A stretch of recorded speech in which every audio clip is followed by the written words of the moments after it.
추석 명절을 앞둔 주일입니다. 하지만 우리 주님의 풍성한 은혜가 필요한 시기를 살아가고 있지요. 이런 은혜가 여러분에게 풍성하기를 주의 이름으로 축원합니다. 우리가 주일마다 사도행전의 말씀을 듣고 있습니다. 이 말씀을 들을 때 우리가 이 말씀, 이 옛 이야기 잘 들었다로 끝나면은 우리에게 아무 능력도 권세도 없습니다. 이 말씀을 들으면서 적어도 여러분 마음속에는 하나님, 우리 교회가 안디옥 교회처럼 선교하는 교회가 되게 해 주십시오. 이런 기도를 드리셔야 됩니다. 주님, 가장 힘든 시기에 안디옥 교회가 사도 바울이 귀한 동역자가 되어 선교하듯이 우리 교회가 이 어려운 시기에 선교의 동역자가 되게 해달라고 기도하시기 바랍니다. 2000년 전에 선교 현장에서 누렸던 구원의 역사가 오늘 우리 교회에 동일하게 임하게 해달라고 이 말씀을 들으며 기도하셔야 됩니다. 이런 도전이 바로 말씀을 듣는 이유입니다. 오늘 이 말씀을 들으며 여러분 각자 마음속에 이런 기도의 제목이 풍성하게 살아나시기를 주의 이름으로 축원합니다. 지난주에는 16장 전반부의 말씀을 우리가 들었습니다. 사도 바울은 이 말씀을 통하여 주의 인도하심을 따라 사는 삶을 잘 살았지요. 바울은 복음을 전할 때 내 뜻이 아니라 주의 인도하심을 따라 인생을 조종하고 주님 앞에 세우는 자로 살았습니다. 이유는 단 한 가지지요. 왜 내 고집대로 내 뜻대로 안 살고 하나님 뜻대로 살았나? 이유는 허락하신 사명을 이루기 위해서 하나님이 조종하시는 대로 살았습니다. 여러분, 우리도 마찬가지입니다. 우리에게 주신 사명을 이루기 위해서는 내 뜻이 아니라 하나님께서 허락하시는 대로 조종당할 수 있는 믿음의 백성들 되시기를 주의 이름으로 축원합니다. 또한 항상 예수를 생각하며 내가 이런 삶을 살면 어떡할까? 어떤 역할이, 어떤 유익이 있을까? 덕을 세우며 살기 위해서 사도 바울은 항상 주의 뜻을 따라 살았습니다. 오늘 믿음의 길을 걸어가는 저와 여러분들도 주의 인도하심을 따라 하나님 이 길에서 사명 감당하고 하나님 이 일로 주를 높이며 살게 해달라고 그렇게 기도하며 사시는 저와 여러분들 되시기를 주의 이름으로 축원합니다. 아침 공기를 마시면은 가을이 왔구나라는 것을 직감적으로 느낍니다. 새벽기도 끝나면은 5층 옥상으로 올라가서 물을 싹 줍니다. 제가 축복을 합니다. 건강하게 튼튼하게 아프지 말고 잘 자라라. 여러분, 그 나무들이 한때는 강대상에 올라왔던 나무들인데 은퇴하고 버려졌던 거 다 키워놓은 겁니다. 그리고 제4구역 개발지역을 제가 관리 감독을 합니다. 오늘은 현장이 어떻게 돌아가나. 진척이 많이 되고 있어요. 콘크리트가 부어지고 있습니다. 모양이 나와요. 여기에 아파트 서겠다. 다 보고 있습니다. 아마 우리가 코로나가 없는 가을을 맞이했다면 체육대회도 준비했을 것이고 산도 타러 몇 번 갔을 텐데 이 전염병 때문에 아무것도 할 수 없지만 오늘 성경에 보면요, 아무것도 할 수 없는 감옥에서, 아무것도 할 수 없는 그곳에서 두 사람이 하나님 앞에 드린 집회를 통하여 어떤 역사가 이루어졌는지를 볼 수 있습니다. 두 사람, 그 두 사람이 무슨 능력이 있을까? 그 두 사람이 무슨 효과를 낼 수 있을까? 아닙니다. 예수님은 분명히 말씀하셨습니다. 두 사람이라도 내 이름으로 모이는 곳에는 내가 그들과 함께 하겠다라고 말씀하셨습니다. 두 사람이 모여서 하나님 앞에 기도합니다. 하나님 앞에 찬양합니다. 이 일로 묶인 것들이 풀어지고 그 감옥의 문들이 열려지고 하나님의 놀라운 기쁨과 구원의 역사가 있었습니다. 이런 사실을 우리가 믿는다면 믿음의 길을 걸어가면서 우리도 묶일 때, 우리도 막힐 때, 우리도 다칠 때, 우리도 채워질 때 하나님 앞에 엎드려 기도하시고 찬양함으로 묶인 것들이 풀리고 막힌 것들이 열리는 이러한 은혜와 역사를 누리는 소명의 성도들 되시기를 주의 이름으로 축원합니다. 성경을 보면 사도 바울이 어제까지는 아시아에서 복음을 전했습니다. 그런데 오늘은 저 유럽에 가서 복음을 전하는 내용입니다. 성경 6절, 오늘 읽진 않았지만 16장 6절에 보면 아시아에서 말씀을 전하는 것을 성령이 막으시고 예수의 영이 그것을 허락지 않으셨습니다. 선교지에서는 이런 분위기를 느낄 수 있습니다. 어디에 갔는데 막는 기분이 있어요. 동네 사람들도 다 외면하고 복음을 들어도 모이지도 않고 붙어 다니는 사람도 없고, 이럴 때는 두 번 다시 가고 싶지 않지요. 사도 바울도 아시아에서 복음을 전하는데 성령이 막으신다, 예수의 영이 막으신다라는 것을 느꼈습니다. 여러분, 때로는 우리가 아주 익숙하고 편안한 길을 걸어갈 때 오늘 했던 일을 내일 하는데 하나님께서 막으실 때가 있습니다. 그 일을 하지 못할 때가 있습니다.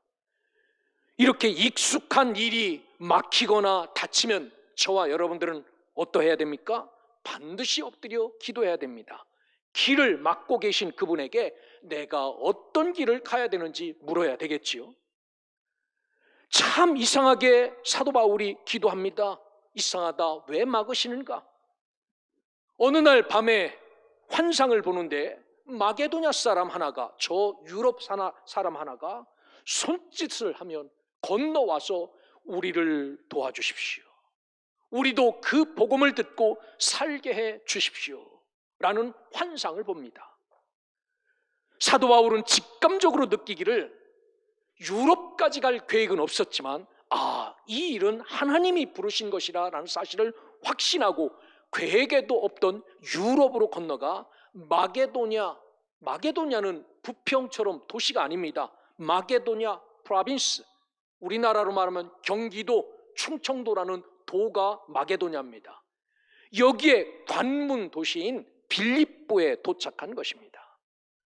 오늘 성경에 보면 유럽의 첫 도시인 빌립보를 방문한 바울과 실라가 경험한 신기한 내용을 기록하고 있습니다.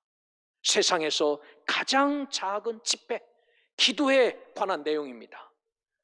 참석한 인원은 2명밖에 없었지만 이 집회를 통하여 사람이 살아나고 하나님의 귀한 역사가 있었던 것처럼, 여러분, 이 시대, 어려운 시대, 모일 수 없는 시대, 세상 사람들이 저 교회들은 죽어 능력이 없다고 말하는 이 시대, 우리 교회를 통하여 이렇게 하나님 앞에 모여 진실하게 기도하고 찬양할 때 생명 살리는 기쁨에 충만한 구원의 역사가 우리 소명교회 가운데 풍성하시기를 주의 이름으로 축원합니다.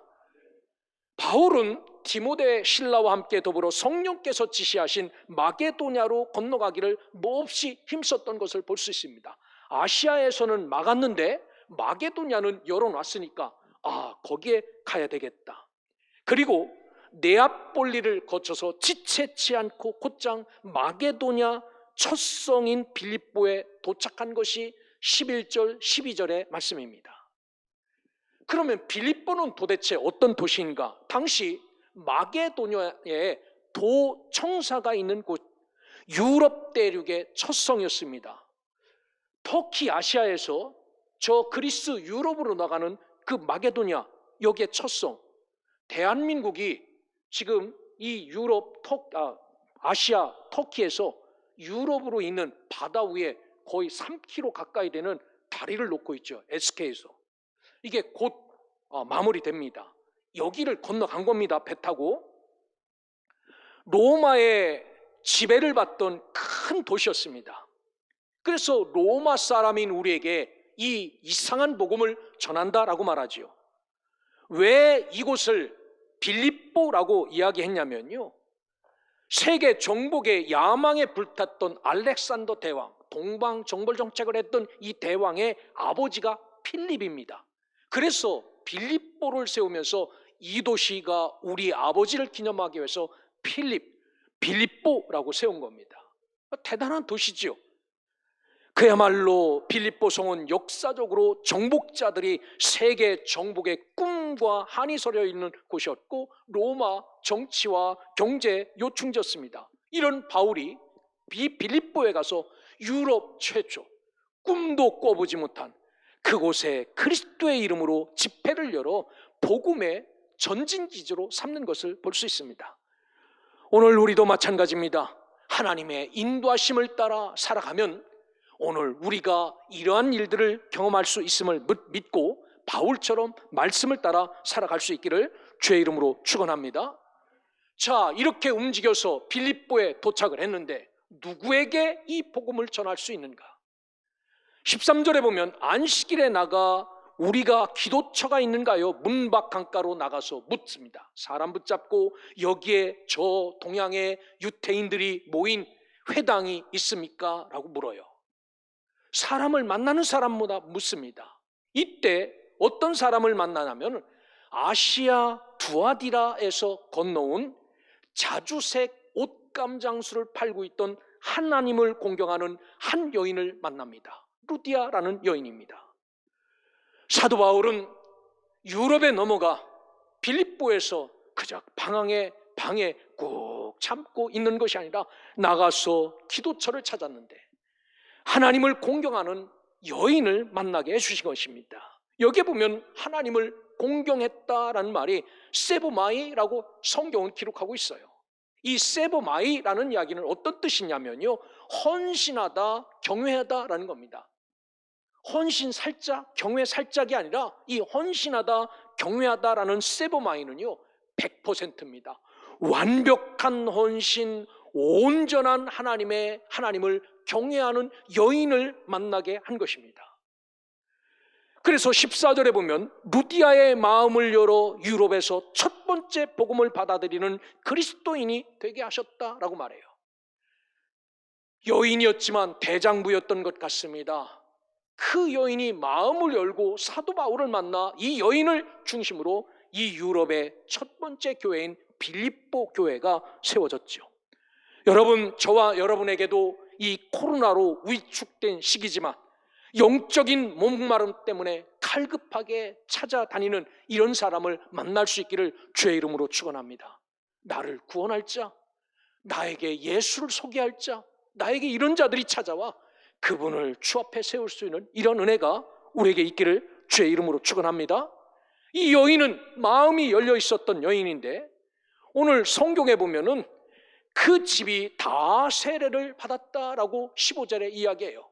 저 아시아에서 유럽에 옷감 팔러 왔다가 사도 바울 만나고 남편이 있었는지 없었는지는 모르겠습니다. 우리 집 다 예수 믿고 당신의 제자가 되겠습니다. 세례 주십시오 라고 해서 세례를 다 받았다라는 말입니다. 무슨 이야기입니까? 세례는 구별된 삶 아닙니까? 우리 이제부터 그리스도의 복음을 따라 구별된 삶을 살겠습니다 라고 결심한 겁니다. 세례를 받고 난 뒤 이 생면부지의 여인이 바울에게 뭐라고 청하는지 아십니까? 그가 말하기를 15절에 나를 주 믿는 자로 알거든 선생님이여 내가 예수 그리스도를 믿는 자로 당신이 인정하신다면 이제는 다른 집에 가서 그렇게 떠돌이하지 마시고 내 집에 들어와서 유하십시오 라고 말해요. 선교지에서는요 하루쪽 재워주는 사람이 참 너무 좋죠. 어디에 갔는데 와서 우리 집에 가서 자고 가라고 너무너무 좋지요. 오늘 이런 여인을 사도 바울이 만난 것입니다. 유럽에서 처음으로 구원의 놀라운 열매가 바로 이 루디아 여인이었고 그 가족들이었습니다. 그리고 빌립보 교회가 시작된 것입니다. 여러분이 품고 있는 복음의 열정 때문에 이렇게 한 가정이 살아나고 여러분이 접촉하고 만난 한 사람이 아니라 온 가정 식구가 다 구원받는 놀라운 역사가 여러분의 삶 가운데 임하여 여러분이 오늘 바울이 쓰임받았던 것처럼 여러분이 이렇게 쓰임받기를 예수 그리스도의 이름으로 축원합니다. 자, 지금까지는요 아주 순풍에 돋단 것처럼 이 사도 바울의 복음 전도가 아주 순풍을 맞이했습니다. 그런데 16절부터 보면은 지금까지 순탄했던 삶과는 영 다른 방향으로 흘러가요. 예수 말씀을 따라 성령이 인도하신 대로 왔는데 방해꾼이 생긴 겁니다. 16, 17절에 보면 방해하는 귀신 들린 여인 한 명이 따라다니며 여러 날 동안 바울의 사역을 방해했다라고 말합니다. 얼마나 귀찮습니까? 주 예수를 믿으십시오. 그러면 당신의 집이 구원을 받을 것입니다 라고 말하는데 옆에서 꽥꽥거리고 이상한 소리하고 하니까 이 너무나도 가슴 아플 이런 일이 벌어졌어요. 그런데 중요한 것은 역사의 주관자가 하나님이시라고 믿는다면 우리에게 나타나는 아픔, 우리에게 나타나는 고통, 우리에게 나타나는 방해거리, 이 모든 일 하나도 버릴 수 없다라는 사실입니다. 이거를 믿고 사셔야 저와 여러분이 기쁘게 살 수 있습니다. 늘 복이 내려올 때마다 하나님 살아계시다고 할렐루야 아멘하고 시험과 어려움이 올 때 하나님은 죽으셨나 봐 이러면요 기쁘지 않아요. 하나님은 여전히 살아계시고 언제나 살아계신 분입니다.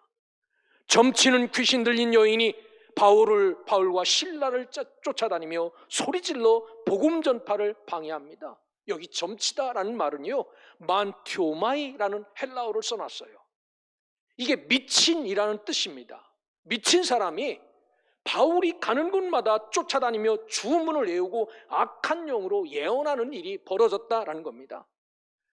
사도 바울이 여러 날 참다 가장 큰 무기인 예수 그리스도의 이름을 꺼내놓습니다. 그리고 그 이름으로 선포합니다. 18절에 보니까 내가 내게 명하노니 그에게서 나오라라고 명령합니다. 예수의 거룩한 이름으로 사도 바울은 이 빌립보에 가서 루디아라는 여인의 가정을 살렸을 뿐만 아니라 이 더러운 악한 영에 끌려다니는 또 다른 생명을 살리는 역사적인 순간을 볼 수 있어요. 바울은 고린도전서에서 이렇게 고백합니다. 1절 18절에서 십자가의 도가 멸망하는 자들에게는 미련한 것이요 구원을 받는 우리에게는 하나님의 능력이다 라고 말씀합니다. 여러분 믿으시지요? 구원받은 우리는 이 십자가에 얼마나 큰 능력이 있는지를 압니다. 예수 이름 안에 얼마나 놀라운 은혜가 있는지를 잘 알고 살아가고 있습니다. 그런데 세상 사람들은 여기에 능력이 있다고 그 이름에 구원을 받는다고 알지 못하지요. 그래서 바울은 말합니다. 고린도전서 1장 23절에 유대인에게는 꺼리끼는 것이 복음이고 이방인에게는 미련한 것처럼 보이는 것이 복음이다 라고 말해요. 유대인들에게 예수 믿으십시오. 그분은 십자가에 죽었지만 이분은 우리의 구세주입니다 라고 말하면 그 사람들은 어이여 헛소리 하고 있네. 저들 또 함정파네. 저들 또 우리 넘어지게 만드네 라고 스칸달론이라고 그렇게 이야기합니다. 저 유럽 헬라 사람들에게 예수 믿으십시오. 그분은 우리의 구세주입니다 라고 말하면 야야야야 어떻게 나무에 달려 죽은 그 예수가 우리를 구원할 수 있는가? 어리석기 짝이 없는 것, 불합리하기 그지없는 사상, 이것은 모리하구나 라고 말합니다. 그러나 사도 바울은 이 십자가, 이 예수가 얼마나 능력이 있는지를 경험한 사람이지요. 그래서 여지없이 고난이 오고 어려움이 올 때 예수 그 이름으로 이 귀신 들린 여인을 고칩니다. 오늘 우리도 마찬가지입니다. 2000년 전에 사도 바울이 그 이름으로 이 놀라운 역사를 베풀었다면 우리는 안 됩니까? 아닙니다. 저와 여러분들도 할 수 있습니다. 우리 교회가 십자가와 예수의 이름으로 사람을 살리는 놀라운 역사를 2000년 전 사도 바울이 경험한 것처럼 저와 여러분들도 이 놀라운 은혜를 경험하며 살 수 있기를 살아계신 그리스도의 이름으로 축원합니다. 고난받는 전도자 바울의 모습을 봅니다. 여종 이렇게 미친 듯이 달려다니면서 이렇게 사람들을 속이며 돈 벌어먹던 이 귀신 들린 여인을 뒤에서 조종하는 사람들이 있는 것 같습니다. 참 너무 나쁜 사람이지요. 간간히 이 귀신 들린 사람을 통하여 얻었던 수입이 끊어진 것을 보고 19절에 보니까 그 종의 주인이 바울과 실라를 고소합니다. 20절에 봅니까? 유대인들이 저 두 놈들이 우리 성에 와서 심히 요란케 한다라고 말해요. 요란케 하다, ek타라소라고 말합니다.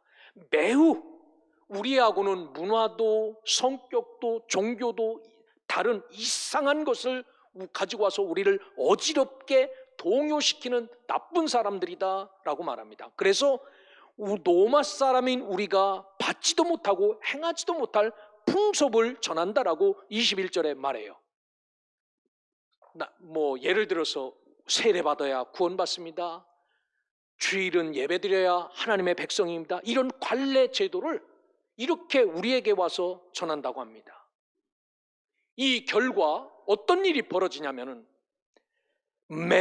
무척 매를 맞고 옥에 갇힙니다. 22절 23절에 보면 매로 칠하여 많이 친 후에, 매로 칠하여 다섯 대 친 거 아닙니다. 많이 친 후에 옥에 가두고 간수에게 분부하여 든든히 지키라 하니라고 말합니다. 여러분, 당시 로마법의 태형은요 실로 강호할 정도의 매입니다. 한 번 맞으면 따끔하다. 예를 들어서 용인에 있는 민속촌 가면요 태장 맞는 게 있어요. 넓적한 나무로 엉덩이 한 대. 따끔하네. 이 정도가 아닙니다. 로마법의 태형은 한 대 맞으면 이거 두 대 맞으면 죽겠다라고 감정이 들 만큼 아픈 매입니다. 그런데 오늘 사도 바울은 이 매를 많이 맞았다라고 말합니다. 그런데 참 희한한 것은 그럼에도 불구하고 바울과 실라는 변명하거나 이 형벌을 피하거나 그러지 않아요. 달게 받습니다. 여러분, 참 원통한 일 아닙니까? 내가 유럽에 오고 싶어도 온 것도 아닙니다. 아시아에서 복음을 전하는데 막으시고 예수의 영이 막으시고 유럽으로 열어서 유럽까지 이끄시는 대로 순종하여 왔는데, 그리고 전하라고 하신 이 복음을 전했는데 상급이 아니라 감옥 속에서 매질을 당하는 것이 인간적으로 얼마나 원망스럽겠습니까? 여러분, 교회 올 때마다요 떡 한 덩이 받아갖고 가는 게 아니라 교회 왔더니 이것도 잘못했다 저것도 잘못했다, 여러분 막 매질을 하고, 여러분 그러면 이 교회 오시겠습니까? 이 일을 하겠습니까? 그런데 이런 인간적으로 보면 원망스러운 일이지만 사도 바울은 이 일에 대해서 원망도 불평도 하지 않습니다. 신라도 그렇습니다. 그 선생님의 그 제자인 것 같아요. 그리고 하는 일이 드디어 때가 되어 두 명이 깊은 감옥 속에서 집회를 시작합니다. 예배를 드리기 시작해요. 24절에 보십시오. 깊은 옥에 가두고 그 발을 착고에 튼튼히 채웠더니, 아마 지하 감방, 저 유태인 놈들 저 깊은 곳에 가둔 겁니다. 옥에 갇힌 바울과 실라는요 내일이 보장되어져 있지 않죠. 언제 우리가 옥 밖으로 나갈까 알 수 없습니다. 여기서 죽을까 살을까도 단정지을 수 없습니다. 보면 절망적인 상태였지만 오늘 사도 바울의 모습을 보면요 절대로 낙담하거나 좌절한 기색이 전혀 보이지 않아요. 25절에 보니까 밤중쯤 되어 바울과 실라가 기도하고 라고 말합니다. 기도는 성도의 의문 동시에 특권이지요. 성도가 절망 속에서도 희망을 잃지 않을 이유는 기도할 수 있기 때문입니다.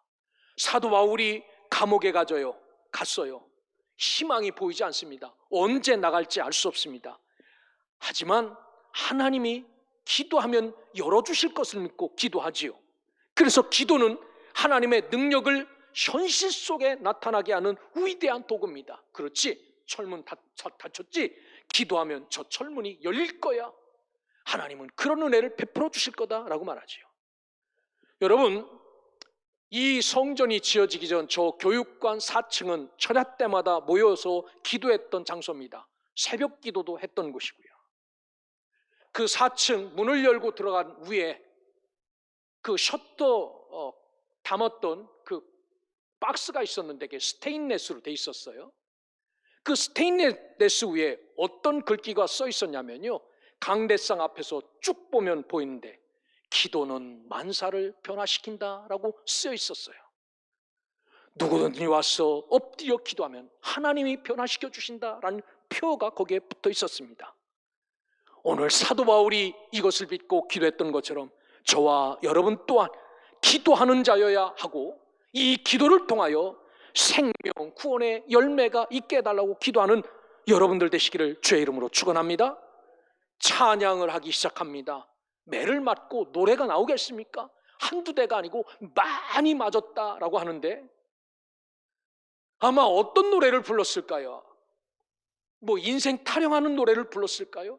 제가 보기에는요, 시편을 노래했을 것 같습니다. 여호와는 나의 목자시라고 노래도 하고요, 복 있는 사람은 주의 길을 걸어가는데 우리 주님이 지키신다는 그 엄청난 노래를 막 불렀을 것 같아요. 성경은 모든 주의 성도들에게, 모든 민족들에게 뭐라고 말하냐면은 너희들은 주를 찬송하라고 말씀합니다. 찬송은 기도 다음으로 우리의 이 의무이지요. 기쁠 때만 아니라 어려운 환난에 닥쳐도 어떠한 상황에서든지 성도는 찬송을 드려야 된다라는 사실을 잊지 말고, 여러분, 기도와 마찬가지로 찬양도 환경을 변화시키는 능력, 우리에게 놀라운 힘을 부어주는 원동력이 될 수 있음을 믿고, 하나님 앞에 어렵고 힘들고 묶이고 막힐 때마다 기도하고 찬송할 수 있는 소명의 성도들 되시기를 주의 이름으로 축원합니다. 그래서 정말 이것을 통하여 예배를 즐길 줄 아는 성도, 예배가 참 재밌구나, 예배가 참 좋구나를 느낄 수 있는 아주 멋진 그리스도인들이 되시기를 주의 이름으로 축원합니다. 그럼 결론적으로 두 사람이 벌인 작은 집회, 두 사람이 무슨 힘이 있을까? 두 사람의 하나님이 같이 할까? 두 사람이 역사가 나타날까? 라고 하는 이 두 사람이 벌인 작은 집회에 어떤 역사, 어떤 현상이 나타났는가?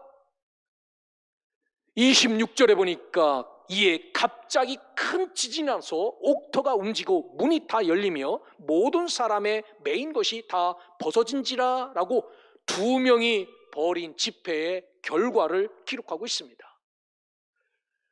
이 성경을 쭉 읽다가 보면 아우, 하나님 짜고 치시네 라고 하는 게 느껴져요. 아마 바울이 불평하고 원망했다면 이런 역사 없었겠죠. 그런데 불평하지 않고 원망하지 않고 기도하고 찬양하였습니다. 그것도 감옥에서, 여기서 집회하는 곳입니까? 여기서 노래하는 곳입니까? 그런데 이 놀라운 두 명의 집회에 통해서 지진이 나는 겁니다. 땅이 움직이기 시작합니다. 그리고 옥문들이 다 열린 것입니다. 묶인 것들이 다 풀어집니다. 결국은 생명 살리는 구원의 역사가 나타납니다. 이 성령의 역사가 얼마나 놀라웠으면요, 저 미친놈들, 아시아에서 온 놈들, 저들끼리 모여서 둘이 노래하고 기도하면은 어떤 일이 벌어질까? 저렇게 한다고 뭐 옥문이 열릴까? 저렇게 한다고 빨리 나갈까? 밤이 되면 잠이나 자지, 헛소리 하고 있다라고 했던 사람들이 이 일에 얼마나 이 성령의 역사가 뜨거웠는지, 옥문이 다 열리고 옥이 부서졌는데도 도망갈 수 없을 만큼 위력적인 성령의 역사를 이 자리에서 경험합니다. 사랑하는 성도 여러분, 이게 우리가 사모해야 될 진정한 예배고 진정한 집회임을 믿으시길 주의 이름으로 축원합니다. 하나님 앞에 드리는 예배, 하나님 앞에 드리는 기도, 하나님 앞에 드리는 찬양이 이런 찬양, 이런 기도가 되어야 되지요. 이 일로 간수가 자다가 깨어집니다. 느끼죠. 필리핀에 살 때 6.8도의 지진을 만났어요. 저희들 업다운, 그러니까 아래 거실, 부엌, 화장실이 있는 아주 조그만 집이었습니다. 위에는 방 2개. 그 우리가 쓰고 아이들 쓰고.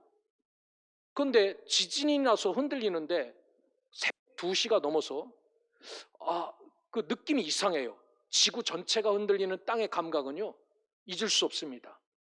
애들도 안 됐고 뛰어내려왔어요. 무너질 줄 알고. 나와 봤더니 애들도 뛰어서 먼저 내려왔더라고요.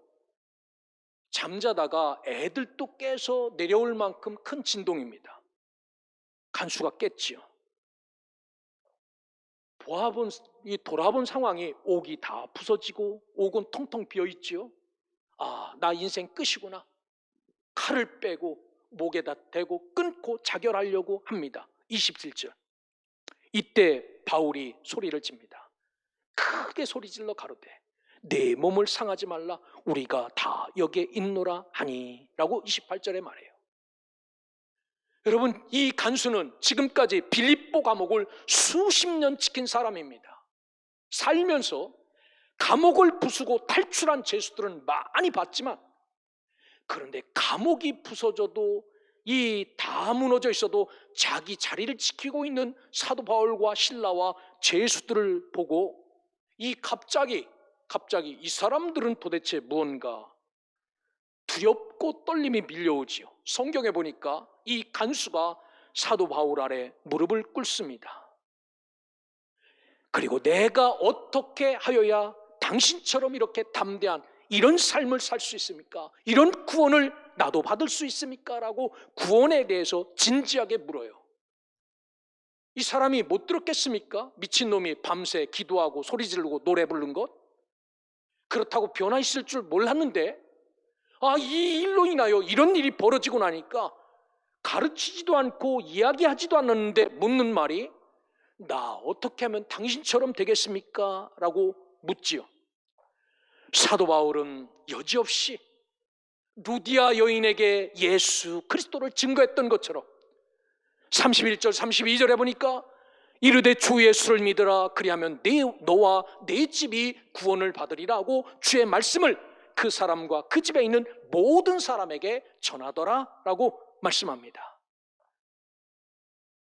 하나님의 놀라운 은혜, 한 여인을 치료하는 데부터 감옥에 갇히고 매를 맞고 어려움이 있었지만 그럼에도 불구하고 하나님의 인도하심에 순종하며 산 사람의 결과는요, 죽음이 아닙니다.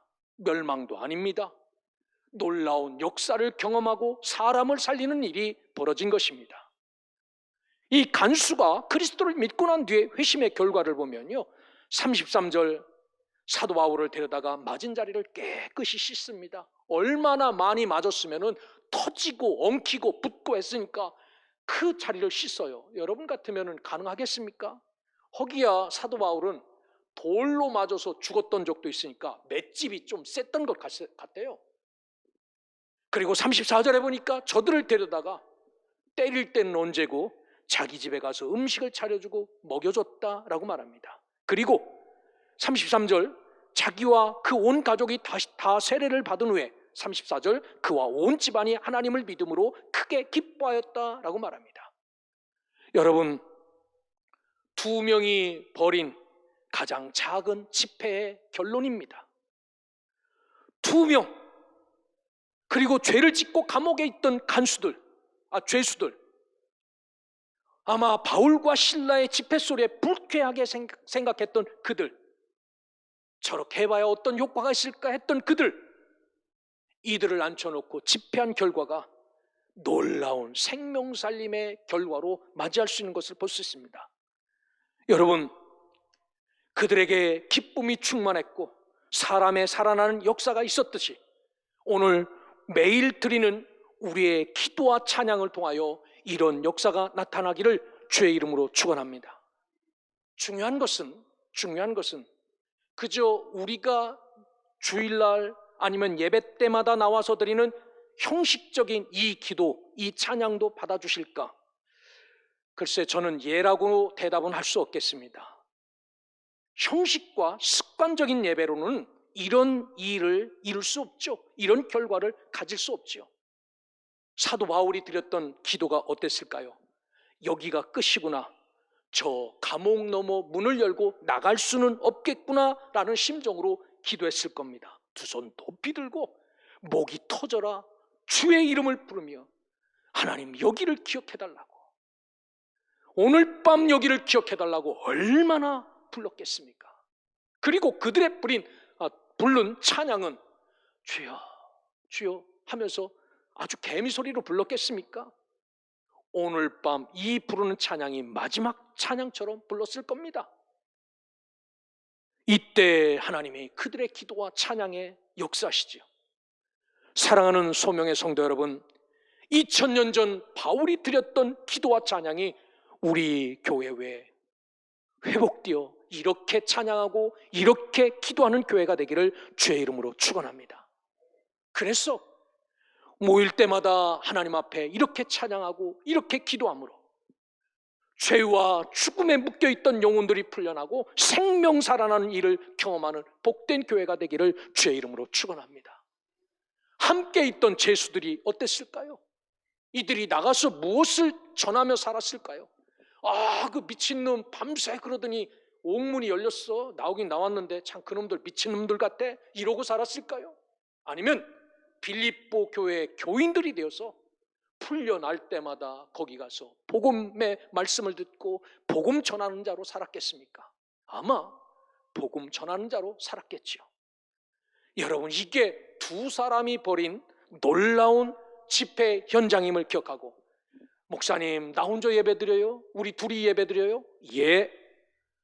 두 사람이 모여 예배드린 곳, 그곳에 예수 이름으로 모인 곳에 주님의 영이 여전히 함께 있음을 믿고 어느 때보다도 뜨겁게 기도하고 찬양함으로 2000년 전에 빌립보 감옥에 임했던 성령의 역사가 여러분이 그렇게 예배하는 곳에 임하여 동일하게 생명 구원의 역사와 하나님의 은혜를 누리며 살아가는 소명의 성도들 되시기를 주의 이름으로 축원합니다.